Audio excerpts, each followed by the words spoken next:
Bölüm 2. Burası tam yeri olmalı. Ürün yerleştirme, Amerikan Idol ve Ford'un milyonlarca dolarlık yanlışı. Amerikan Idol'da 2 gece önce yayınlanan reklamı anımsıyor musunuz? Balık çubuklarını birbirinin ucuna eklemeye çalışan traktör saçısının olduğu reklam ile vakvaklayan iki ördeğin yer aldığı o komik cep telefonu reklamını hani. Evet, ben de anımsamıyorum. İşin gerçeği ben daha 2 gece önce ne yediğimi bile anımsayamam. Et mi, lazanya mı, fettuccine alfredo mu yoksa Sezar salatası mı? Belki yemek yemeyi unutmuş bile olabilirim. Diyeceğim, ben hiçbir şeye kolay kolay aklımda tutamam. Tıpkı aya ayak basan ikinci kişinin ya da Everest dağına tırmanan ikinci adamın kim olduğunu hatırlayamadığım gibi. 66 yaşına geldiğimizde çoğumuz yaklaşık 2 milyon dolayında televizyon reklamı izlemiş olacağız. Zaman hesabıyla bu 6 yıl boyunca haftanın 7 günü günde 8 saat reklam izlemeye eşdeğer. 1965 yılında sıradan bir tüketici izlediği reklamların %34'ünü hatırlayabiliyordu. 1990'da bu oran %80 indi. 2007'de AC Nielsen 1000 tüketici arasında telefonla yaptığı bir araştırmada ortalama bir kişinin o ana kadar izlediği bütün reklamların yalnızca 2.21'ini anımsayabildiğini saptadı. Düşünebiliyor musunuz? Tamamının %2.21'i sadece. Bugün insanlara en sevdikleri televizyon programlarına, örneğin Lost, House ya da The Office, hangi firmaların sponsorluk yaptığını soracak olsam çoğu yanıt veremez. Tek birini bile anımsayamazlar. Onları suçlayamam tabii. Bir Japon balığının 7 saniyelik bir hafızası olduğunu okumuştum bir yerlerde. Demek ki her 7 saniyede bir hayata yeni baştan başlıyor. Benim televizyon reklamı izlerken yaşadığıma benziyor. Bunun nedenleriyle ilgili olarak aklıma ilk gelen birkaç etmen var. Bunların önde geleni ve en belirgini günümüzde hızla hareket eden, sürekli değişen ve kesintisiz olan bir medya saldırısının varlığıdır. İnternetteki sonu gelmeyen popüler ve banner reklamları, kablolu televizyon, 24 saat devam eden haber kanalları, gazeteler, dergiler, kataloglar, e-postalar, iPod'lar, podcastlar, anlık mesajlar, metin mesajları, bilgisayar ve video oyunları hepsi giderek daralan ve aşınan ilgi alanlarımıza girebilmek için uğraşıp duruyor. Bunun sonucunda beyinlerimizin filtre sistemleri sıklaşıyor ve korunmacı yanı güçleniyor. Bırakın birkaç gece öncesini, henüz bu sabah televizyonda gördüğümüz şeyi anımsamakta gittikçe daha fazla zorlanıyoruz. Bu unutkanlığımızı besleyen etmenlerden aynı ölçüde önemli olan bir diğeri de reklamcıların orijinallikten yoksun davranmaktaki ısrarıdır. Bu ısrarın nedenini anlamak kolay. Yaptıklarımız yıllarca işe yaradığına göre niye aynen devam etmeyelim? Bu biraz 10 yıldan beri hep isabetli atışlar yapan bir beyzbolcu olduğuma göre atış şeklimi, duruşumu, sopa tuşumu neden değiştireyim ki demeye benziyor. Birkaç yıl önce kendi başıma küçük beyin tarama deneyimden biraz daha dar kapsamlı bir deney yapmıştım. 20 şirketin televizyon için hazırladığı 60 farklı otomobil reklamını kasete kaydetmiştim. Bu reklamların tamamı son 2 yılda yayınlanmıştı. Hepsinde mutlaka içinde sürücü yokmuş gibi görünen gıcır gıcır parlak otomobillerin çölde son sürat giderken geride koca bir toz bulutu bırakarak keskin bir dönüş yaptığı bir sahne vardı. İşin ilginç yanı arabalar birbirinden farklı olduğu halde her reklamda bu sahne muhakkak yer alıyordu. Aynı sapış, aynı dönüş, aynı çöl, aynı toz bulutu. Eğlenmek amacıyla bu nefes kesen unutulmaz anları 2 dakikalık bir kayıt haline montajlayıp hangi arabanın Toyota, Nissan, Honda, Audi ya da Subaru olduğunu anlayabilecek miyim diye bakmak istedim. Kaseti izlerken sahiden de şaşkına döndüm. Hiçbir otomobili diğerine ait etmek mümkün değildi. Bu günümüz televizyon reklamlarındaki durumun dehşet verici somut bir örneğiydi ve hala da öyledir. Ortada orijinal olan hiçbir şey yok ve bu son derece riskli bir durum. Yaratıcılıktan yoksun şirketler diğer yaratıcılıktan yoksun şirketleri taklit etmekle yetiniyor. Sonunda herkes kaybediyor. Çünkü biz televizyon izleyicileri hiçbir markayı diğerine ayıramıyoruz. Ardı ardına onca reklam izliyoruz. Ne var ki sonuç tabii eğer hafızamızda herhangi bir şey kalmışsa parlak, kimliksiz bir araba ve bir avuç tozdan başka bir şey olmuyor. 11 Haziran 2002'de Pop Idol adıyla tanınan popüler bir İngiliz televizyon show programı Atlantik'i aşıp Amerika Birleşik Devletleri'ne geçerek Amerikan Idol adıyla yayınlanmaya başladı ve neredeyse bir gece içinde Amerikan televizyon tarihinin en popüler ve en başarılı şovlarından biri haline geldi. Söylenenlere bakılırsa eğer programın büyük hayranlarından olan Rupert Murdoch'un kızı babasının şansını denemeye ikna etmeyi başaramasaymış, bu şovun Amerika'da yayınlanması mümkün olmayacakmış. Anlaşılan kız işi biliyormuş.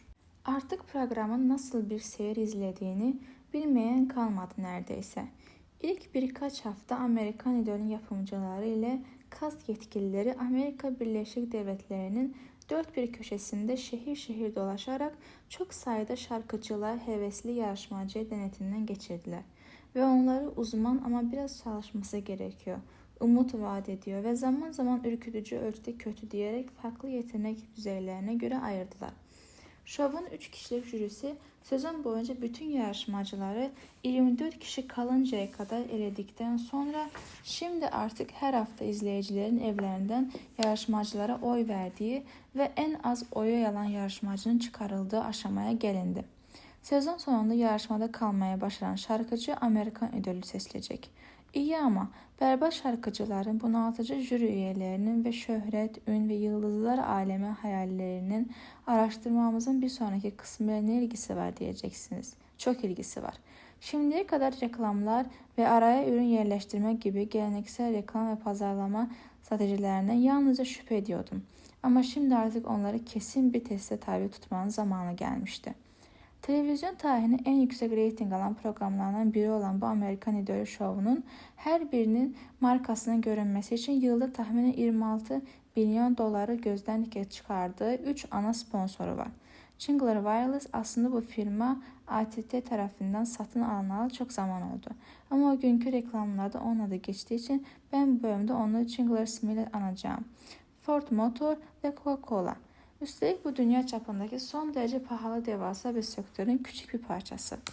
PQ Media tarafından yürütülen bir araştırmaya göre 2006 yılında tüm dünya şirketleri televizyon şovları, müzik videoları ve filmlerde ürünlerinin görünmesi için 3,36 milyar dolar harcamışlar. 2007 yılında bu rakam 4,38 milyar dolara yükselmiş ve 2010'a kadar 7,6 milyara tırmanacağı tahmin ediliyor. Ürün yerleştirme etkinliğini ilk kez bilimsel olarak test edileceği ya da geçerliliğinin ilk kez sorgulanacağı düşünülürse bu para çok fazladır. Salı günü izlediğim televizyondaki Honda reklamı şöyle dursun, daha dün gece ne yediğimi anımsayamadığımı söylemiştim. Öyleyse jüri üyesi Simon Cowell, Alicia Keys'in Fire şarkısını ruhsuz bir ifadeyle yorumlayan bir yarışmacıyı daha azarlamak için gözleri parlayarak öne doğru eğilirken elindeki meşrubatın ne marka olduğunu aklına tutmamı kim bekleyebilir benden? Seyirciler olarak bir televizyon programında ya da filmde belli bir yeri olan ürünler reklamcılık çevrelerinde ürün entegrasyonu diye bilinir. İri reklam arasındaki 30 saniyelik standart reklam spotlarındaki ürünler, bunlara doğrudan reklam denir. Arasındaki farkı öğrendik artık. Ancak bu iki reklam türünü birbirine ayırmak artık gittikçe daha da zorlaşıyor. Amerikan Idol'da Coca-Cola ile Cingular Wireless yalnız reklam arasında 30 saniyelik reklam spotları yayınlamakla kalmıyor, show sırasında ürünlerini devamlı olarak sergiliyorlar. Jürideki arkadaşlarından biri Simon'a 21 Şubat 2008 tarihli yayındaki bir yarışmacının şarkısı hakkında ne düşündüğünü sorunca Simon Coca-Cola'yı da ne kadar da severim diyerek bardağının bir yudum almıştı. Seçicilerden üçünün de önünde Amerika'nın en büyük ikonu olan meşrubatla dolu bardaklar duruyor ve hem seçiciler hem de yarışmacılar Coca-Cola şişesini andıracak şekilde dizayn edilmiş yuvarlak köşeli divan ve koltuklarda oturuyor. Yarışmacıların seçilmelerden önce ve sonra bekledikleri ya da öfkeden delirmiş bir şekilde fırlayıp çıktıkları odaların duvarları cıvıl cıvıl bir Coca-Cola kırmızısına boyanmış. Coca-Cola yarı bilinçaltı görüntülerle ya da geleneksel reklam spotlarıyla Amerikan İdol'ün toplum reklam süresinin %60'ını kaplıyor. Daha az da olsa Cingular Show sırasında sık sık boy gösteriyor. Sonucu Ryan Seacrest, Cingular Wireless hattı olan bir cep telefonundan arama yapabileceğimizi ya da mesaj atarak tuttuğumuz yarışmacıya oy verebileceğimizi bizlere tekrar anımsatıyor. Programda yazılı mesajla oy kullanma izni yalnız bu firma hattına verilmiş. Diğer cep telefonu servis sağlayıcılarından gelen mesajlar blok ediliyor. Yani ya ücretli arayacaksınız ya da hiç oralı olmayacaksınız. Dahası var. Gelen her telefon ya da yazılı mesaj rakamı ekranda gösterilirken yanında mutlaka yola yapışmış turuncu bir kediyi andıran bir jingle logosu da boy gösteriyor. Jingle'lar program ile marka arasındaki ilişkiyi daha da pekiştirmek için 2006 yılında bir gece önceki show sırasındaki canlı performansları kullanıcıların zil sesi olarak göndermeye başlayacağını açıkladı. Bu hizmetin bedeli $2.95 olacaktı. Show'un 3 ana sponsorundan biri olan Ford, yarışmacılarla birlikte sahne almayan tek reklam veren. Ford'un $26 milyon yalnız geleneksel 30 saniyelik reklam spotlarına gidiyor. Gerçi 2006 yılında Ford Amerikan idolü ünvanını kazananlardan Tyler Hicks'le "Hani şu gri saçlı adam" anlaştığını açıklamıştı. Kendisiyle televizyon ve radyoda yayınlanacak Olanaklar adlı temposu sürekli yükselen, huzur verici bir şarkı kaydedecekler ve bu şarkı şirketin Bizi Sürün adlı yeni yıl sonu satış kampanyasının tanıtımında kullanılacaktı. Şovun 6. sezonunda Ford ayrıca 11 şov finalinin reklam aralarında yayınlanan araba reklamlarını içeren orijinal müzik video kasetlerini çıkardı ve Amerikan Idol web sitesiyle birlikte haftalık bir promosyon çekilişi düzenledi. Bu aralıksız reklam tarzı nedir? Bu kısmen izleyicilere televizyon reklamlarını atlayarak sevdikleri programları kesintisiz izleme olanağı veren TiVo gibi popüler yeni teknolojilere karşı hesaplı bir son hamle olarak kabul edilebilir. NBC Evrensel Televizyon Grubu Başkanı Jeff Gaspin şöyle bir yorumda bulundu. Programcıdan tüketici kontrollü program tercihine geçiş son 25-30 yıldan bu yana medya işindeki en büyük değişikliktir. Sponsorlar özünde bize saklanmanın, gizlenmenin, kafamıza kuma gömmenin, kaçmaya kalkışmanın, ortaktan toz olmanın veya banyo süresini uzatmanın boşuna olduğunu anlatmak istiyorlar. Size mutlaka bir şekilde ulaşırız diyorlar. Ulaşabilirler mi peki?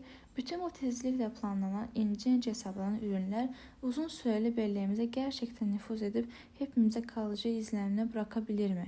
Yoksa benim duvar kağıdı reklamlar diye adlandırdığım anında unutulup giden asansör müziği ayarındaki reklamlara mı benziyorlar? Beyin araştırmamızın ortaya çıkaracağı ikinci nokta da buydu. Kurduğumuz düzen oldukça basitti. Özenle seçilmiş 400 deneyimizin her birine minik mumları andıran bir düzine basit elektrot kablosuyla bağlı, türbana benzeyen siyah bir başlık giydirilmişti. Araştırma görevlileri kabloları ayarlayıp deneklerin başlarının üzerinde düğümledikten sonra kostümleri bir gözlükle tamamladılar. SST kılı içindeki deneklerimiz New Mexico Roswell kültüne özgü bir kardeşlik cemiyetin rastgele toplanmış üyeleri ya da bir psikik fuarının katılımcılarına oluşan bir grup gibi görünüyordu. Ne var ki milyarlarca dolarlık ürün yerleştirme sektörünün gücünü ilk kez değerlendirmeye soyunan bu araştırmada ne öteki dünya ile ilgili ne de rastlantıya bırakılmış bir şey vardı.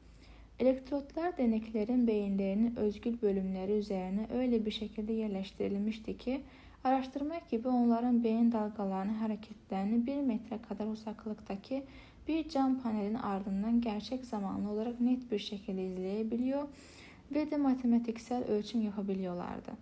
SST diğer ölçümlerin yanı sıra deneklerin duygusal tepkilerinin düzeyini, izledikleri şeye ne kadar ilgi gösteriyorlar, belleklerini, izledikleri görüntüler hangi parçaları uzun süreli belleklerinde yer ediyor ve yakınlaştıkları ya da uzaklaştıkları anları da izledikleri görüntüler arasında onları çeken ya da itenleri hangileri belirleyebiliyordu.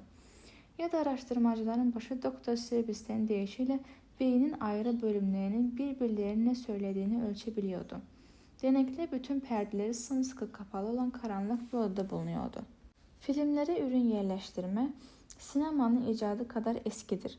Dünyadaki ilk filmi yapan öncü Lumière kardeşler bile ilk kısa filmlerinde Lever'in Gün Işığı sabunun görüntülerine yer vermişlerdi. Sonradan ortaya çıktı ki kadrolarına yer alan birisi aynı zamanda Lever Brothers, bugünkü adı Unilever için tanıtımcı olarak çalışıyormuş. Fakat ürün yerleştirme asıl gelişimi 1930'larda başladı. 1932 yılında White Over Cigars, 1932 yapımı Yaralı Yüz filmine baş aktör Paul Mullen film boyunca firmanın sigaraların içmesi koşuluyla $250.000 reklam desteği verdi.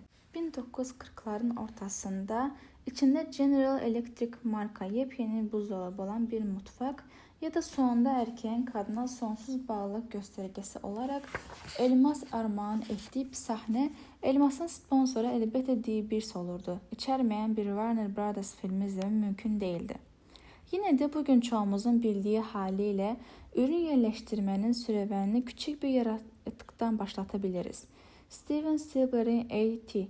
Extraterritorial filmini izlemeyenler için kısaca özetleyelim. Öykü yalnızlık çeken yetim bir çocuk olan Elliot'un evinin arka tarafındaki koruda olağan dışı görünümlü bir yaratık bulmasıyla başlar.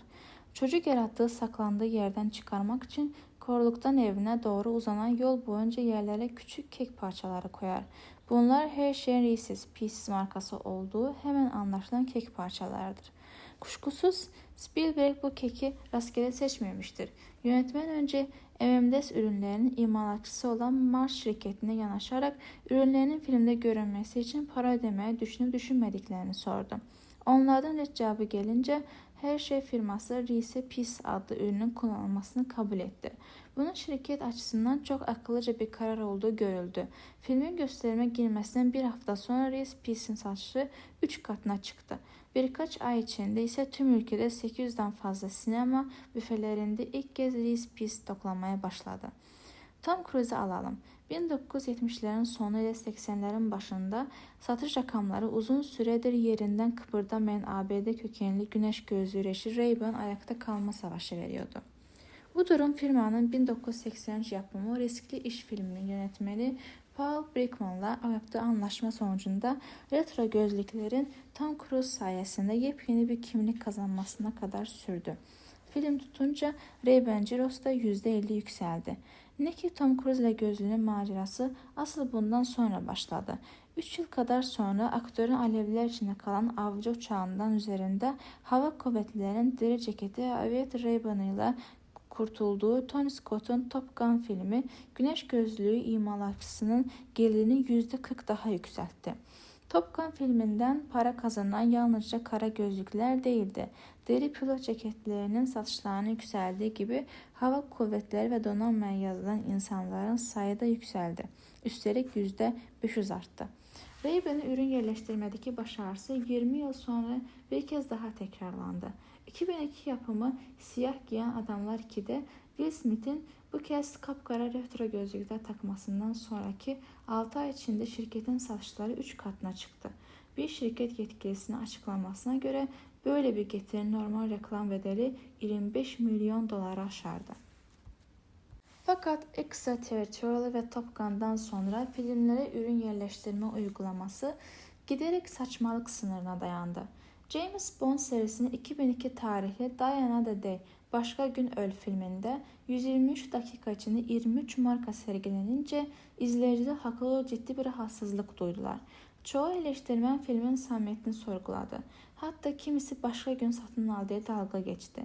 Yine de 117 dakikaya 103 markaya her 60 saniye bir marka düşüyor. Sığdırma başarısı gösteren Sylvester Stallone'un 2001 yapımı Yarışçı filminin izleyen herkese muhakkak benzer bir öfke uyandırmıştır. Yanında bu filmin esamesi bile okunmaz. Daha yakın bir tarihte çekilen Transformers filmi AA'dan Apple, Aquafina ATT ve Austin Hill'e gelen hepsi de A ile başla ilan edilmemiş konuk sanatçılarla doluydu. 2007 yapımı bu filmde toplam 68 şirketin kalabalık içinde kaybolup giden akılda kalması olanaklısı görüntüler yer alıyordu.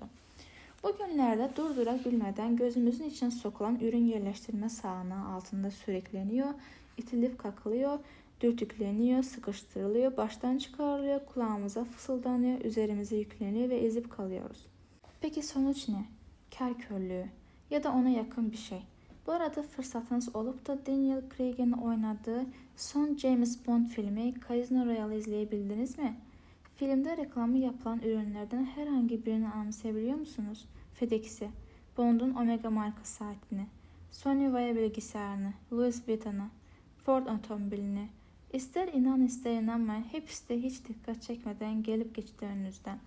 Aslında Casino Royale'deki bütün arabaların imalatçısı Ford, Land Rover, Jaguar, Lincoln ve bundan imzasını Aston Martin. Sony yalnız Vaio marka bilgisayarını değil, Ericsson telefonlarını, Blu-ray marka oynatıcı ve LCD televizyonlarını da sergiliyor. Ama eğer siz de benim gibiyseniz, Casino Royale'den aklınızda kalan tek şey Aston Martin'dir. Bu da kanımca filmle ilgili gerçek bir anımsamadan çok James Bond'a dair yıllar içinde pekişmiş bir çağrışımdan kaynaklanıyordur. Gerçi en ucuz Aston Martin 120.000 dolara satıldığından pek fazla alıcı bulacağını sanmam. Söz ürün yerleştirmeden açılınca televizyonla diğerlerine geri kalmadığı kesin. CBS şirketinin başkanı Leslie Moonves yakın bir gelecekte prime time şovlarının reklamcılara parayla satılan kısımlarının %75'e ulaşacağını tahminde bulunuyor. Bu öylesine yüksek bir oran ki eğer dediği doğru çıkarsa bunun sonucunda reklamcılıkta yaratıcı içerik arasındaki zaten iyice incelmiş olan ayrım çizgisi eğlencenin gerçek anlamını tamamen değiştirecek ölçüde silikleşecektir. Advertising Age dergisinin baş editörü Rance Crain bu durumu şu özlü sözle ifade ediyor. Anlaşılan reklamcılar her ot sapına markalarını vuruncaya kadar tatmin olmayacaklar. Beyin taraması yaptığımız deneklere arka arkaya her biri birer saniye görünüp geçen 20 ürün logosu gösterdik. Bunlardan bazıları Amerikan İdol yarışmasındaki Coca-Cola, Ford ve Chrysler'in de aralarında bulunduğu 30 saniyelik şirket reklamlarıydı. Bu ürün yerleştirmelere markalandırılmış logolar adını verdik. Gönüllerimize ayrıca Fanta'dan Verizon'a Target Neba'ya kadar şovda yer almayan çeşitli ürünlerin reklamlarını gösterdik. Bunlara da şovla herhangi bir balansı ya da sponsorla ilişkisi bulunmayan ürünler anlamında markalandırılmamış logolar dedik. Ardından deneklere Amerikan İdol'ün 20 dakikalık özel hazırlanmış bir bandını ve ayrıca nihai sonuçlarımız için istatistiksel doğrulama kıssası olarak kullanmak üzere başka bir şovdan görüntüler gösterdik. Denekler iki şovu da izledikten sonra daha önce gösterdiğimiz logoları tamamen ayrı sırayla 3 kez daha gösterdik. Niyetimiz şov sırasında hangi logoların göründüğünü, hangilerinin görünmediğini anımsayıp anımsamayacaklarını anlamaktı. Yıllar süren nöropazarlama araştırmaları bir reklamın etkinliğine ilişkin en güvenilir ve en geçerli ölçütün ister deodorant ister parfüm isterse bir tekila markası olsun herhangi bir ürünün tüketicilerin hafızasında kalıp kalmadığı olduğunu saptamıştır. Bu aynı zamanda deneklerin ileriki satın alma davranışlarıyla da bağlantılıdır. Başka bir deyişle aklımızda kalanlar Mitchum Rowan'u, Calvin Klein'in Euphoria'sı ve Don Julio Aneja marka tekila ise bir mağazaya ilk girdiğimizde büyük olasılıkla gözlerimiz bunları arayacak. Ya da internet üzerinden alışveriş yapıyorsak sepetimizi bunlarla dolduracağız demektir. Bu yüzden gerek Amerikan İdol'u izlemeden önce gerekse izledikten sonra gördükleri logoların gerek markalandırılmış gerekse markalandırılmamış deneklerin bellekleri üzerindeki etik gücünü karşılaştırmak anlamlı olacaktı. Bir hafta sonra Dr. Silbis'ten oturup sonuçları gözden geçirmeye başladık. İlk olarak program öncesi testlerde Dr. Silbis'ten Amerikan İdol programında 3 ana sponsor Ford, Coca-Cola ve Jingle ürünlerinin oldukça sık görünmesine karşın deneklerin bunları araştırmaya başlamadan önce izledikleri rastgele seçilmiş ürünlerin herhangi birinin daha iyi anımsamadığını saptamıştı. Bu demekti ki markalandırılmış logolarla markalandırılmamış logolar yarışa eşit koşullarda başlıyorlardı. Ama sonrası için aynı şey geçerli değildi.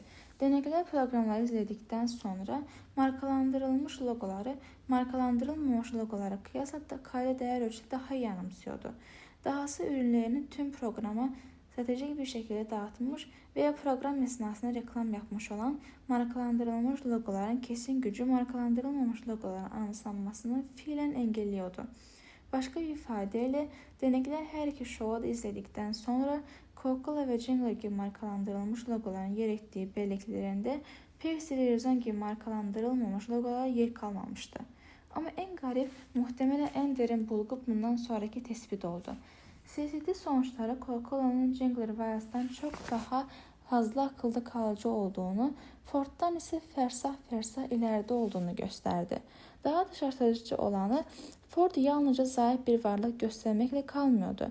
Program sonrası testlerde deneklerin şovları izledikten sonra Ford reklamlarını araştırma öncesinden bile daha az hatırlamakta olduklarını fark ettik. Bunun aslında müşteriyle uzaklaştırma noktasına kadar vardığı bile söylenebilirdi. Başka bir deyişle tamamen Coca-Cola'ya batırılmış bir şovu izlemek aslında deneklerin Ford reklamlarıyla ilgili bellek kayıtlarını boğmuştu. Öyle görünüyor ki otomobil firması bir yıllık sponsorluk için 26 milyon dolar yatırmış ama gerçekte pazar payını kaybetmişti. Peki Coca-Cola'nın stratejisi bu kadar başarılı olurken Ford'unki neden olmamıştı? Her ikisi de medya kampanyaları için aynı muazzam tutarı gözden çıkarmıştı. İkisi de aynı programda sayısı miktarı reklam yapmıştı. İkisi de aynı sayıda izleyiciye ulaşmıştı. Burada olan neydi? Önümüzdeki sonuçları anlamak için reklamların programa nasıl yerleştirildiğini hatırlayın. Coca-Cola ustaca yerleştirilmiş bardakları, kola şişesini andıran mobilyaları ve Coca-Cola rengi duvarlarıyla şovun yayın süresinin %60'ını paylaşmıştı. Buna karşılık Ford sadece programa hiçbir şekilde bulaşmayan klasik reklamlarla yetinmişti. Başka bir deyişle Coca-Cola şovla tam anlamıyla bütünleşirken bir şirket elemanlarının gönüllerimizin başından aşağı kola dökmedikleri kaldı. Ford gösterinin tamamen dışında kalmıştı. Örneğin Amerikan Idol'ün setinde Ford otomobili şeklinde koltuklar ya da ortalıkta boy gösteren logolar göremiyorsunuz. Bunlar yok çünkü. Yarışmacılar sahneye Ford'la çıkmıyorlar. Sahneyi Ford'la terk etmiyorlar. Peki üzerine Ford yazan bir kahve fincanı ya da bir Ford kravatı, kazanına verici bir Ford ödülü. Hiç böyle bir şey yok. 26 milyon değerindeki reklam spotlarına karşılık Ford'un şovda herhangi bir rolü yok. Sözün kısası ulaştığımız sonuçlar bir programın senaryosunun bütünleyici bir parçası olamayan markaların hafızalarda yer tutamadığını gösteriyor. Anında kolayca akıldan çıkıp giden bir kuru gürültüye dönüşüyorlar. Bir reklamda idol yarışmacılarını bir Ford otomobili süngerle yıkarken gördüğümüzde ya da 1950'lerin çılgın yeni yetmeleri gibi hep birlikte bir arabaya doluştuklarını izlediğimizde ürüne kesinlikle hiç dikkat etmeyiz.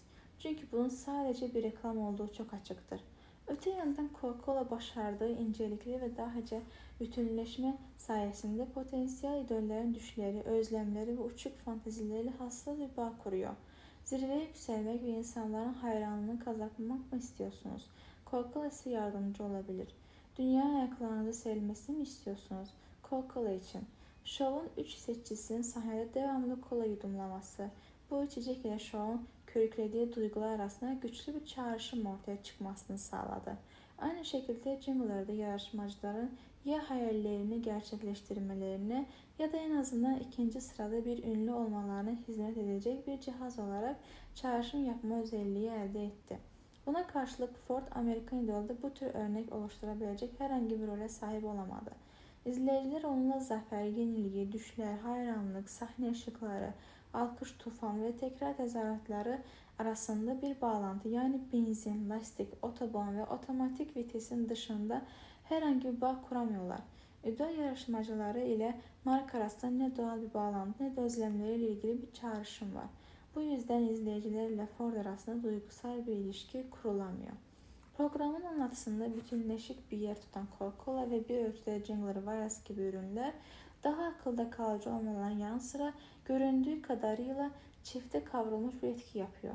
Başka bir deyişle ürünleri daha çok hatırlamamızı sağlamakla kalmıyor, öteki markaları akılda tutma yeteneğimizi zayıflatıyor. STT araştırmamızın gösterdiği gibi ürün geliştirmenin başarılı olabilmesi için rastgele seçilmiş bir dizi ürün ekranda kabaca arka arkaya sıralayıp tepki beklemekten daha cingözce, daha incelikli yöntemler bulmak gerekir. Kısa bir an için A.T. filmine dönelim. Elliot'un arkadaşlarıyla bisiklet gezisine çıkarken ağzına Reese's Pieces kekleri sıkıştırması düşüncesizce yapılmış bir hareket değildi. Öykünün kilit parçalarından biriydi bu sahne. Çünkü bu ürün A.T.'ye koruluktan çıkarmak için yem olarak kullanılacaktı. Başka bir örnek verelim. Spielberg'in Azınlık Raporu filmini izleyenler, filmin en nazik anlarının birinde bir tren yolcusunun elinde gördükleri USA Today'in esprili 2054 baskısını hala anımsıyorlardır. Gazette suç öncesi birimi kendini avluya başlayan yanında Tom Cruise'un kafası yana yatmış bir resmi görüyordu. Oysa aynı gazetenin Kara Şahin düştü, Berber Dükkanı ve Aşk Masalı filmleri bir an görünüp kayboluşunu anımsayamayız. Casino Royale'deki FedEx'in, Louis Vuitton'un ve diğer ürünlerin bir anlık görüntülerini aklımızda hiç yer etmemesi nedeni de buydu. Hiçbirinin filmdeki hikayeyle bir ilişkisi yoktu. Ürün tanıtımının etkili olabilmesi için ayrıca ürünün gösterini anlatısı için de bir anlam taşıması gerekir.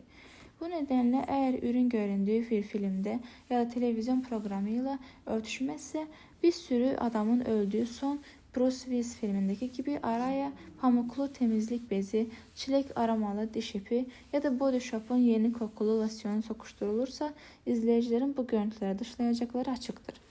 Ama eğer aynı Willis filminde kahramanımız jimnastik salonu sahnesinde yeni bir egzersiz aleti markasını kullanacak ya da bir ara sokakta tek başına iki serseriyi alaşağı etmeden önce bir kutu Molson birası yuvarlayacak olsa, izleyicilerin bu görüntülere gelecek tepki daha olumlu olur. Bu nedenledir ki tüketicilerin gelecekte Reese Witherspoon'un son filminde elektrikli testere, traktör römorku veya ham bir arazi aracı ürün yerleştirmeden farkına varmaları zor olacaktır. Başka bir ifadeyle bizleri arka arkaya dizdikleri, şuraya bir Montaigne doğalgaz ile Dell marka bir düzüstü bilgisayar, şuraya da bir yenisi süper vitamin ile postür duruş bozukluğu desteği markaları bombardımana tutan reklamcılar ve pazarlamacılar bu reklamlara harcadıkları milyonlarca dolara sokağa atıyor olabilirler. Söz konusu marka programın kurgusunda temel bir rol oynamadıkça onu anımsayamayız. Ford'un milyonlarca dolarlık hatası işte burada. Peki ama kimi ürünleri diğerlerinden daha fazla anımsanabilir ve çekici kılan beynimiz için tam olarak neler oluyor? Şu anda bizi etkileyen şeylerden etkilenmemize muazzam bir rol oynayan son zamanların en büyüleyici beyin keşiflerinden birini tapmak üzereyiz. Yer, İtalya Parma. Bu olgunun bilinçsiz keşiflerinden biri ise makak adıyla tanınan bir maymun türü.